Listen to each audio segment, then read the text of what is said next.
बोलो जयकारा बोल मेरे श्री गुरु महाराज की जय। श्री दरबार का तीसरा नियम है सत्संग। सत्संग का अर्थ है सत का संग करना, अर्थात सत्संगत उसे कहा जाता है जहाँ केवल नाम और नामी की ही चर्चा होती है। सत्संग हमारे मनुष्य जीवन का दर्पण और हमारी आत्मा का परिचायक होता है। हमें अधिकतर अपने सभी प्रश्नों के उत्तर संतों की वाणियों में ही मिल जाते हैं। यह सतगुरु की अपार कृपा है। सत्संग के बारे में कुछ ध्यान रखने योग्य बातें इस प्रकार हैं।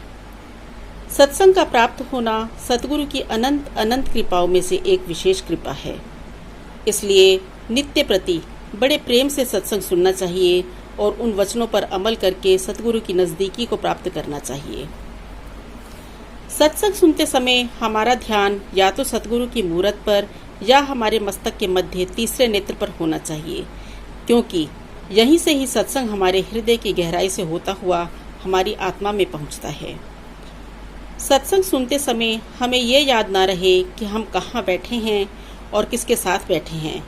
हमारी सुरति और निरति अर्थात सुनने की शक्ति और ध्यान की शक्ति सत्संग के वचनों और सतगुरु की पवित्र मूरत पर इस प्रकार टिकी हो कि हमें अपनी सुध बुध ही भूल जाए। तभी हमारी रूह को सच्चा और वास्तविक आनंद प्राप्त होगा।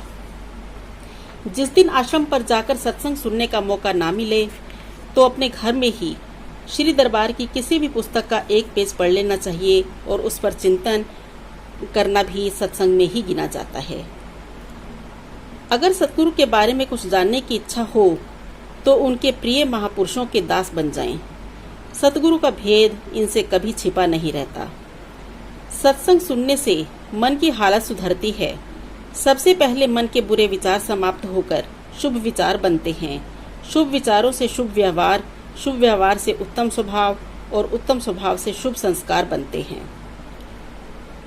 गुरु वचनों को रखना संभाल के, एक एक वचन में गहरा राज है।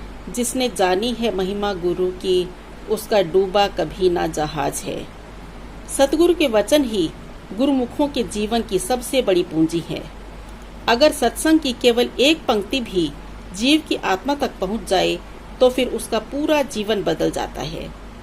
फिर वह इस संसार की मोह माया में कभी डूब ही नहीं सकता।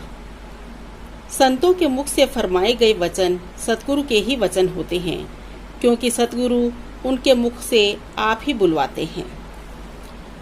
सत्संग मिलने पर सतगुरु का धन्यवाद करें और ये विनती भी करें कि हे सतगुरु, आपकी कृपा से ही ये पावन दरबार और आपके वचनों के रूप में सत्संग रूपी खजाना हमें मिला है।